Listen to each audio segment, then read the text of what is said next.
Kumusta mga kababayan? So, before end of this year, gusto kong i-announce sa inyo na meron tayong magkakaroon tayo ng promo sa ating lunas, no? Yung lunas na nabibili nyo sa akin ng isang bote is 30 capsule. Ngayon, is gagawin nating 35 capsule, no? Bilang pasasalamat sa inyong lahat dahil sa tulong ninyong lahat, sa mga sumusuporta sa Pinoy Farmer Channel, sa mga sumusuporta sa akin, bilang pasasalamat, dinagdagan natin yan 5 capsule, no? So, i-ano nyo na to, take advantage nyo na, mag-avail na kayo. Sayang, 5 capsule din yun.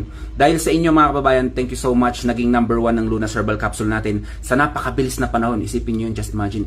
Yung ibang mga herbal dyan, ilang taon na yan nagpo-promote. Pero sa tulong ninyo, sa tiwala ninyo na binigay sa akin, ngayon, still number 1 ang Lunas Herbal Capsule natin. Soon, meron pa tayong ilalabas na maraming produkto para makatulong sa ating kalusugan. Yun lang mga kababayan, once again, ang Lunas natin is 35 capsule ngayon. So, limited lang to, limited. Hindi ko pa ma-announce kung, basta before end of this year, itong December, siguro hanggang December 31 to December 30. Yan, mga ganyan siguro. No? So, avail nyo na. Sayang yan, 5 capsule din yan. So, stay healthy mga kababayan. Ako si Chance at ako magsasakang gala.